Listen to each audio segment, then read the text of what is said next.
Hello dear friends, तो मैं हूँ आरती। संस्कृति के एसएससी के यूट्यूब चैनल पे आप सभी का स्वागत है। मैं फिर से हाजिर हूँ। आज हम फिर से डिस्कस करेंगे आज का मोस्ट इंपॉर्टेंट करंट अफेयर्स। तो बहुत सारे आर्टिकल्स होने वाले हैं, राष्ट्रीय अंतर्राष्ट्रीय न्यूज से संबंधित होंगे, खेल से संबंधित भी होंगे, कुछ पुरस्कार और कुछ यहाँ पर इंपॉर्टेंट पर्सनैलिटीज़ को भी यहाँ पे कवर करेंगे। वन बाई वन देखेंगे सारे आर्टिकल्स को। बहुत ध्यान से यहाँ पे पढ़ना है आपको, क्योंकि मैंने आपको हमेशा से बताया है कि कब कौन सा आर्टिकल आपके एग्जाम के लिए इंपॉर्टेंट हो जाए, हमें और आपको दोनों को नहीं पता। इसलिए हम जो है पढ़ा रहे, तो ध्यान से यहाँ पर सुनिएगा। साथ में अगर आप चाहो तो शॉर्ट नोट्स भी बना सकते हो, क्योंकि जब एग्जाम होता है तो टाइम हमारे पास कम होता है, उस पर रिवीजन करना मुश्किल हो जाता है। तो जो भी चीज़ें यहाँ पर होती हैं ऑलरेडी बहुत शॉर्ट नोट्स में होती हैं, उसको अगर आप और शॉर्ट नोट्स में कन्वर्ट करना चाहते हो तो कर सकते हो। ठीक है, पहला आर्टिकल हमारा है भारतीय नौसेना दिवस 2024। तो आप सबको पता होगा ये क्यों मनाते हैं हम। देखो यहाँ पे लिखा क्या है, 4 दिसंबर को हर साल मनाते हैं। इस दिन जो हमारी नौसेना ने एक ऑपरेशन ट्राइडेंट किया था। ऑपरेशन ट्राइडेंट जो है हमारा, जब युद्ध हुआ पाकिस्तान के साथ 1971 में, तब ऑपरेशन चलाया गया था, जिसमें जो हमारी नौसेना है उसने बहुत अच्छा प्रदर्शन करते हुए एक तरीके से हमें जीत दिलाई, और जो है पाकिस्तान जो है उस युद्ध में हारा, एक तरीके से या पीछे हट गया। उसी दिन के उपलक्ष्य में हम जो है हर साल यहाँ पर सेलिब्रेट करते हैं। ठीक है, भारतीय नौसेना के अद्वितीय साहस, कार्यकुशलता और देश की रक्षा में उनके योगदान को याद करने के लिए यहाँ पर हर साल सेलिब्रेट किया जाता है। 2024 की यहाँ पे थीम की बात करें तो जब भी हर साल मनाते हैं उसकी कुछ ना कुछ थीम होती है। 2024 की थीम है नवाचार, मतलब नया नया इनोवेशन जो करते हैं, और स्वदेशीकरण के माध्यम से शक्ति और सामर्थ्य। तो ऐसा तो बिल्कुल भी नहीं है कि नवाचार जो है हम सिर्फ और सिर्फ मोबाइल, लैपटॉप्स या फिर जो अन्य चीज़ों में कर रहे हैं। रक्षा की जो चीज़ें हमारी हैं, सेना की जो इक्विपमेंट्स हैं, उनमें भी हम नवाचार कर रहे हैं। नए नए जो है गैजेट्स या नए नए हथियार लेकर के आते हैं, ताकि हमारी भी सुरक्षा हो पाए। और जितने एडवांस हथियार हमारे पास होंगे, इसका मतलब है कि हमारी सेनाएं भी उतनी ही सुरक्षित हैं। ठीक है, अब युद्ध के मैदान में खड़ा कर दो, दूसरा वाला जो है परमाणु हथियार लेके खड़ा है, आप तो तीर भाला लेके खड़े हो, तो फिर सोचने वाली बात है ना। तो इसलिए जो है एडवांसमेंट जो है हमारी सेना का भी लगातार किया जा रहा है। तो भारतीय नौसेना दिवस जो है 2024 उत्सव का आयोजन जो है कहाँ पर किया गया है, याद रखिएगा, विशाखापट्टनम में किया गया है। हर बार जो है 4 दिसंबर को मनाते हैं। हमारी नौसेना ने जो है 1971 में पाकिस्तान के खिलाफ हुए जो युद्ध में एक तरीके से जो साहस और एक तरीके से बलिदान किया, उसके लिए जो है उसको याद करने के लिए हम हर साल यहाँ पर मनाते हैं। अगर बात करें भारतीय नौसेना की, तो नाम से लगेगा अभी अभी बनाया गया नहीं, 1612 में स्थापित किया गया था, लेकिन इसका नाम तब क्या था, ईस्ट इंडिया कंपनी द्वारा इसको स्थापित किया गया था, नाम था। फिर 1934 में इसे रॉयल इंडियन नेवी के रूप में पुनः स्थापित किया गया, और फिर हमारी आज़ादी के बाद 1950 में जो है इसका नाम बदल करके भारतीय नौसेना रखा गया। तो 3 बार देखो, यहाँ पर 1612 में स्थापित किया गया, फिर है रॉयल इंडियन नेवी रखा गया, फिर जो है 1950 में बदल करके इसका नाम क्या रखा गया, भारतीय नौसेना। तो कभी प्रश्न आ जाए कि जो है स्थापित कब किया गया था, 1612, ईस्ट इंडिया कंपनी ने इसकी स्थापना की थी। भारतीय नौसेना का आदर्श वाक्य क्या है। अब जाहिर सी बात है, समुद्र से जुड़ी हुई सेना है, तो देखो क्या है वाक्य इनका, सम नो वरुणा। वरुणा मतलब वरुण देवता, अर्थात जल के देवता वरुण हमारे लिए शुभ हो। अब वहाँ पे जाए तो ऐसा कुछ ना हो, इसलिए जो है हमारे हिंदू धर्म में आपको मान्यता पता है कि वरुण देवता को जो जल का देवता मानते हैं। भारतीय नौसेना ने 2024 को year of the naval civilians घोषित किया है। तो सेना ने जो है 2024 को year of the naval civilians घोषित किया है। नौसेना को 3 कमांड्स में विभाजित किया गया है। अब हमारा जो है भारत जो है मतलब 3 तरफ से जो है हमारा साउथ इंडिया वाला पोर्शन जल से घिरा हुआ है, तो जाहिर सी बात है मिनिमम 3 कमांड तो हमें चाहिए ही। पश्चिमी नौसेना कमांड आपकी कहाँ पर है, मुंबई में, ठीक है, यहाँ पर। पूर्वी नौसेना कमांड कहाँ पर है, विशाखापट्टनम। और जो है दक्षिणी नौसेना कमांड कहाँ पर है, यहाँ पर नीचे हो जाएगी यहाँ पर। ठीक है, तो ये हमारी तीनों रही। नेक्स्ट आर्टिकल हमारा है नेटुम्बो नंदी नदैतवा नामीबिया की पहली महिला राष्ट्रपति बनी है। उम्र देखकर आप जो है हैरान हो जाएंगे, जैसे आप बोलते age is just a number, इनके लिए जरूर बोल सकते हो आप। तो महिला जी का नाम जो है, सॉरी महिला जो है नाम याद है रखिएगा, नेटुम्बो नंदी नदैतवा, याद रह जाएगा ना। तो क्या है, नाम देखो, ना ना ना कहाँ से है, नामीबिया से। ऐसे याद रखिएगा कि पहली महिला राष्ट्रपति बनी है, नामीबिया की प्रथम महिला राष्ट्रपति है, और जो वोटिंग हुई उसमें क्या शानदार प्रदर्शन किया है, 57% वोट प्राप्त हुए हैं। दूसरी पार्टी को शायद 23 या 24% ही वोट प्राप्त हुए हैं। हेज गिंगोब 1 दिसंबर को मृत्यु के स्थान पर जो है निर्वाचित, शेष कार्यकाल की निर्वाचित है। इससे पूर्व वह देश के उपराष्ट्रपति के रूप में कार्यरत थी।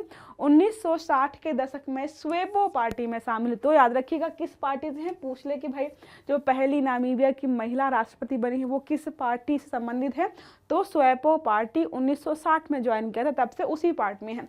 प्रतिद्वंदी जो है patriots for change, IPC Indian penal code नहीं है, ठीक है। पैट्रियट्स फॉर चेंज के पांडुलेनी, नाम इतने खतरनाक होते, पांडुलेनी इटुला 26% वोट मिला है इनको। इतना बुरा भी किसी को नहीं हारना चाहिए, ठीक है। अब बात करें हम नामीबिया की, तो आपको पता है अफ्रीकन कंट्री है, तो अफ्रीका महाद्वीप में स्थित है। स्वतंत्रता कब हुई इसको, 21 मार्च 1990 को, काफ़ी लेट बेचारा आज़ाद हुआ है, दक्षिण अफ्रीका से स्वतंत्र हुआ, ठीक है। राजधानी है विंडहॉक, मुद्रा है नामीबियाई डॉलर, और सीमावर्ती देश है। पश्चिम में जो है अटलांटिक महासागर है। देखो यहाँ पर अगर देश का बनाए, हमेशा ऐसा ही पढ़ते हैं, तो पश्चिम में बोल रहा है कि अटलांटिक जो है ओशियन है, उत्तर में जो है अंगोला है, और जो है जाम्बिया है सॉरी, और जो है पूर्व में बोत्सवाना है, और दक्षिण में जो है दक्षिण अफ्रीका है, ठीक है। तो ये याद रखिएगा, ओके, समझ में आ गया यहाँ तक। चलते हैं नेक्स्ट आर्टिकल में। भारत के दिग्गज स्क्वाश खिलाड़ी राज मनचंदा का 79 वर्ष यहाँ पर की आयु में निधन हो गया है। आप सबको अगर लगे कि मैं बहुत देख रही हूँ, तो प्रॉब्लम ये है कि एक तो हाइट छोटी है तो देखने में थोड़ी सी प्रॉब्लम होती है, काफ़ी ऊपर हो जाता है। दूसरा लाइट पढ़ते तो बहुत ध्यान से देखना पड़ता है। अभी गलत पढ़ दूंगी तो बच्चे कमेंट करेंगे मैम आपने गलत पढ़ा है, ठीक है। तो क्या है, भारत के दिग्गज स्क्वाश खिलाड़ी जो है राज मनचंदा का 79 वर्ष की आयु में निधन हो गया है। 5 अगस्त 1945 को जन्म हुआ था, 1 दिसंबर 2024 की इनका डेथ हो गई है। ओल्ड फॉक्स द मेजर, इनको नाम उपनाम दिए जाते हैं ना अलग अलग, जब भी कोई खिलाड़ी बहुत अच्छा प्रदर्शन करता है तो उनको जो है उपनाम दिया, तो इनको नाम दिया गया है ओल्ड फॉक्स द मेजर। 1977 से 1982 तक राष्ट्रीय चैंपियन रहे हैं। सेना के लिए अभूतपूर्व 11 खिताब इन्होंने जीते हैं। एशियाई चैंपियनशिप और विश्व स्तरीय टूर्नामेंट में भारत का प्रतिनिधित्व किया है। बहुत सारे एशिया के यहाँ पर टूर्नामेंट्स भी इन्होंने खेले, और वर्ल्ड वाइड जो टूर्नामेंट्स होते हैं वो भी यहाँ पर इन्होंने खेले हैं, ठीक है। एशिया की जो एशियाई जो टीम है स्क्वैश चैंपियनशिप 1981 में रजत पदक मिला था, और 1984 में यहाँ पर इनको कांस्य पदक मिला था। 1983 में जो अर्जुन पुरस्कार से सम्मानित किया गया था। तो कुछ पूछे ना पूछे, ये पूछेगा कि इनको जो अर्जुन पुरस्कार कब दिया गया था, तो 1983 में, ठीक है, 1983 में इनको अर्जुन पुरस्कार दिया गया था। जन्म हुआ था 5 अगस्त 1945 को, मृत्यु 1 दिसंबर 2024 को 79 वर्ष की आयु में हुई है। दिग्गज खिलाड़ी है कौन से खेल से, स्क्वाश खिलाड़ी रहे हैं, ठीक है, इतना याद रहेगा बहुत है। अगला आर्टिकल हमारा, एशिया की पहली जल परिवहन सेवा, सुना होगा आपने इसको, ऊबर शिकारा डल झील पर शुरू की गई है। जब भी ऐसी चीज़ें आती है कि भाई नदी में या फिर जो है झील में कुछ बोट चलेंगी, तो हम इटली, वो रोम, वो सारे शहर याद आते हैं, क्योंकि वहाँ पर जो है सारी चीज़ें हैं, तो उन्हीं के तर्ज पर बनाया गया है। आकार में थोड़ा छोटा है, सजावटी है, तो ऊबर के माध्यम से यहाँ पे बुकिंग वगैरह हो सकती है। देखो नाम क्या है, पहली जल परिवहन सेवा ऊबर शिकारा, कुछ इस तरीके की दिखेगी ऊबर शिकारा। अभी तक हम जो है बाइक्स, कार वगैरह ही रेंट पे लेते थे, अब जो है बोट्स वगैरह भी यहाँ पर जो वहाँ पर रेंट पे मिलेंगे। एशिया की पहली जल परिवहन सेवा है पूरे एशिया में। देखो यूरोप में तो है, यूरोप हमारा एशिया से अलग हो गया, तो यूरोप में है, लेकिन एशिया में पहली बार कहीं पे स्टार्ट किया गया ऊबर शिकारा। कहाँ पर है, जम्मू और कश्मीर के डल झील। डल झील आपको पता होगा, ठीक है। एक तैरता घर या हाउस बोट भी कहते हैं इसको, जिसे आकर्षक ढंग से सजाया जाता है। ऊबर वेनिस सहित कुछ यूरोपीय देशों में सेवाएं प्रदान करता है। आपको मैंने बताया ऑलरेडी कि यूरोप में देखने को मिलता है। डल झील की बात करें यहाँ पर, तो श्रीनगर के जो है घाटी के सबसे प्रतिष्ठित पर्यटन स्थलों में से एक है। वुलर झील के बाद जो है वुलर झील जो है सबसे बड़ी मीठे जल की जो झील है, उसके बाद जो है डल झील जो दूसरे मीठे जल की झील के रूप में यहाँ पर जानी जाती है। उपनाम है कश्मीर के मुकुट का गहना। कश्मीर के मुकुट का गहना जो है इस झील को माना जाता है। 3 तरफ से पीर पंजाल पहाड़ियों से घिरा हुआ है। बहुत खूबसूरत लोकेशन है ये, याद रखिएगा। कहाँ पर बनाया गया है, तो जल परिवहन सेवा पहली जो है एशिया की, जिसका नाम है उबर शिकारा, जो है डल झील में जम्मू कश्मीर में स्थापित किया जा रहा है। बहुत छोटी सी नाव होगी, ठीक है, उसके माध्यम से जो है आप जो है यहाँ पर घूम घाम सकते हो।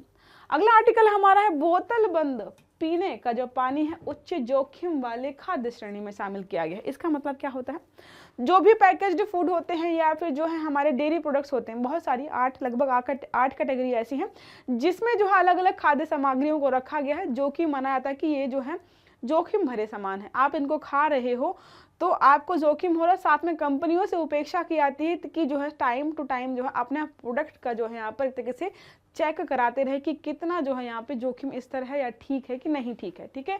तो यहाँ बोतल बंद पानी को इस श्रेणी में डाला गया है। तो भारतीय खाद्य सुरक्षा एवं मानक प्राधिकरण जो हमारा FSSAI ने सभी पैकेज्ड ड्रिंकिंग और मिनरल वाटर को उच्च जोखिम श्रेणी में डाला है। देखो होता यह है ना कि कोई पानी की बोतल कब बनी है और उसकी एक्सपायरी डेट क्या है, बहुत कम लोग देखते हैं और इसका जो है कंपनियां फ़ायदा उठाती हैं। ग्रामीण क्षेत्र के लोग जो पढ़े लिखे नहीं हैं वो रेलवे स्टेशन में पानी जरूर खरीदते हैं या फिर जो है बाहर किसी दुकान से पानी जरूर खरीदते हैं, लेकिन आपको लगता है कि वो लोग जो है एक्सपायरी डेट चेक करते होंगे, नहीं।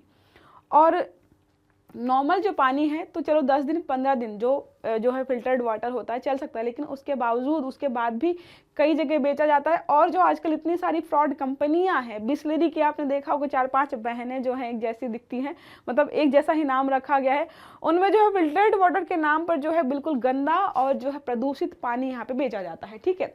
इन उत्पादों को निर्माताओं के लिए अनिवार्य जोखिम निरीक्षण, जो निर्माता है उनको जो है निरीक्षण कराना होगा, निगरानी और तीसरे पक्ष के ऑडिट के अधीन यहाँ पर जो भी प्रोडक्ट इस श्रेणी में आ जाते हैं, तो जो निर्माता कंपनियां होती हैं उन पर जो एक तरीके से जिम्मेदारी आती है कि इन सारे चरणों का वहाँ पे पालन किया जाए। हर साल एक बार जोखिम आधारित निरीक्षण से गुजरना पड़ता है। इनको लाइसेंस या पंजीकरण देने से पहले भी इनका निरीक्षण किया जाता है। तो जो भी चीज़ें ऐसी हैं जो इस श्रेणी में है उनका परीक्षण जो है हर साल में एक बार किया जाता है, ठीक है। उच्च जोखिम वाले खाद्य उत्पादों की बात करें तो उच्च जोखिम वाले जो भी खाद्य श्रेणी में दूषित, खराब स्टोरेज और गलत प्रबंधन वाले उत्पाद यहाँ पर होते। कौन कौन से? दूषित है, कोई बोला जा रहा है कि बहुत प्योर वाटर दे रहे हैं लेकिन जो है दूषित पानी दे रहे हो। खराब स्टोरेज, खाने को जो है ऐसी कंडीशन पे आपको रखना चाहिए कि वो खराब ना हो, ठीक है, लेकिन जो है अब बोला जा रहा है कि जैसे सामान में लिखा होता है कि store at the cool places, ठंडी जगह पर रखना है, लेकिन धूप में रखा हुआ है, वो वहाँ पे धूप में रखा हुआ है, लोग वहीं से खरीद के जा रहे हैं, या फिर जहाँ पर भी आपने उसका बल्क में स्टोरेज रखा वो गलत जगह पर है। साथ में गलत प्रबंधन वाले उत्पाद यहाँ पर शामिल किए गए हैं। खाद्य जनित बीमारियों का खतरा बहुत बढ़ रहा है क्योंकि आजकल ज़्यादातर लोग जो है फूड, जो पैकेज्ड फूड है वही खा रहे हैं और वो लोग को बीमार कर रहे हैं। अगर बात करें यहाँ पर तो 2008 में इसकी स्थापना हुई है, नई दिल्ली में मुख्यालय है, FSSAI, ठीक है, याद रखना है, food safety and standards authority of India, इसका फुल फॉर्म है। स्वास्थ्य और परिवार कल्याण मंत्रालय के अंतर्गत ये कार्यरत है। बात करें उद्देश्य तो साफ दिख रहा है कि जितने भी हमारे यहाँ पे खाने पीने की जो चीज़ें होती है जो पैकेज्ड फूड के रूप में आती हैं उन सब का निरीक्षण करना, क्योंकि जब भी आप कोई पैकेट देखते हो ना सर्टिफाइड बाई फसाई, FSSAI जो शॉर्ट में बोल सकते हो फसाई, उसके द्वारा सर्टिफाइड होता है, ये जो है वहाँ पे छपा होता है। तो खाद्य सामग्री के लिए मानकों का निर्माण करना तथा खाद्य पदार्थों के विनिर्माण, भंडारण, वितरण, बिक्री, मतलब कौन कैसे बनाएगा, कौन कहाँ पे स्टोर करेगा, कितना बेचना है, कितना खरीदना, इन सब का जो है तरीके से तय करने का या आयात वगैरह का नियंत्रण करना सब इसी का काम है। ओके, अगला आर्टिकल है हमारा आपूर्ति श्रृंखला परिषद का गठन। नाम से पता चला आपूर्ति मतलब जो है ग्लोबलाइजेशन का जमाना है, हर देश दूसरे देश से संबंधित है, कनेक्टेड है। तो आपको कुछ खरीदना है, बेचना है, अलग अलग देशों के साथ हम व्यापार करते हैं। हमें कुछ चीज़ की ज़रूरत है, जैसे हमारे यहाँ पे तेल का उत्पादन नहीं होता है, हम खाड़ी देशों से तेल को यहाँ पर लेके आते हैं, यहाँ से वो पानी भी ले जाते होंगे, अनाज भी ले जाते होंगे। तो क्या है, आपूर्ति श्रृंखला बना रखी कि आप हमारी ज़रूरतों को पूरा करिए, हम आपकी ज़रूरतों को पूरा करेंगे, ठीक है। तो यहाँ पे देखिए IPEF के आपूर्ति श्रृंखला सुदृढ़ीकरण समझौते के तहत आपूर्ति श्रृंखला परिषद का यहाँ पर गठन किया गया।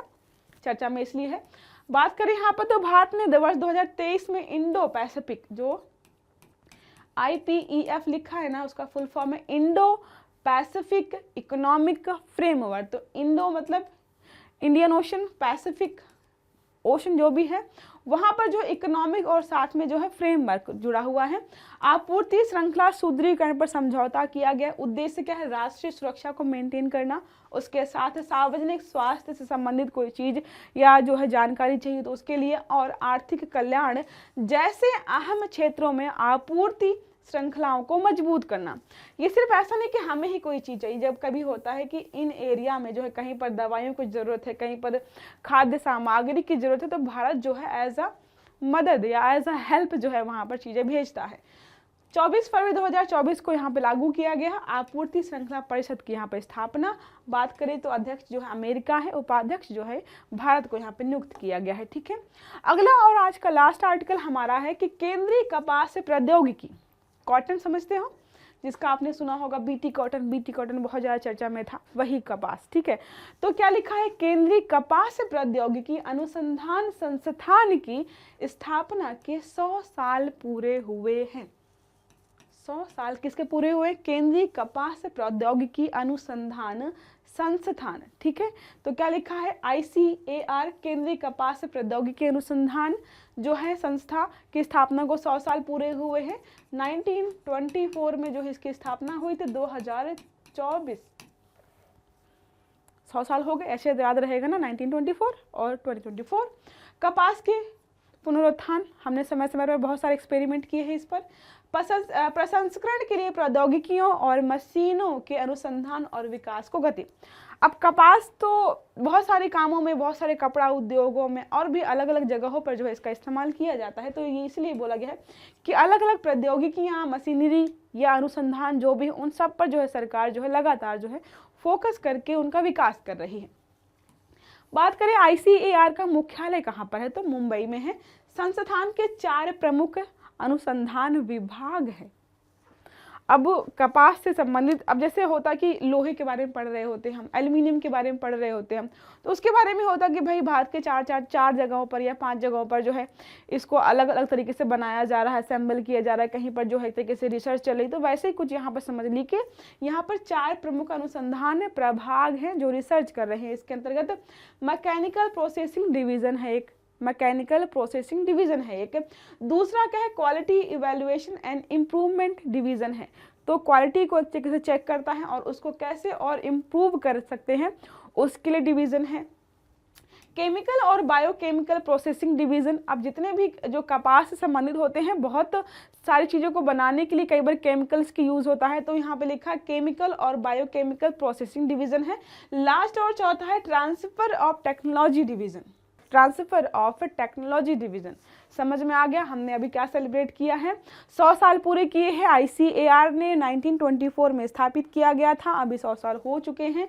ये जो एक तरीके से हमारा जो कपास वाला सेक्टर है उसमें नई नई प्रौद्योगिकियों को लेकर के आना, उसमें इनोवेशन करना, इसको लेकर लगातार कार्यरत रहता है। ठीक है, तो ये हमारा रहा 4 इसके जो अनुसंधान प्रभाग हैं वो सारे मैंने बता दिए हैं। एक हमारा है मैकेनिकल प्रोसेसिंग डिवीजन है, दूसरा है क्वालिटी जो है इवैल्यूएशन, क्वालिटी चेक करता है और उसको कैसे इंप्रूव कर सकते हैं उसका डिवीजन है। तीसरा है केमिकल और बायोकेमिकल प्रोसेसिंग डिवीजन, और चौथा और लास्ट है ट्रांसफर ऑफ टेक्नोलॉजीज डिवीजन। ठीक है, समझ में आ गया? तो ये रहे हमारे सारे आज के आर्टिकल, इसमें हमने कवर किया आज के महत्वपूर्ण जितनी भी न्यूज़ थी, सारी सबका सार यहाँ पे समझा दिया है। अगर क्लास समझ में आई है, अच्छी लगी, तो वीडियो को लाइक जरूर करिएगा, चैनल को सब्सक्राइब करिएगा, बेल आइकन दबा के रखिएगा ताकि जितने भी सारे वीडियो है टाइम से मिले आपको। अच्छे से पढ़िएगा, अपना ख्याल रखिएगा। Have a good day, thank you.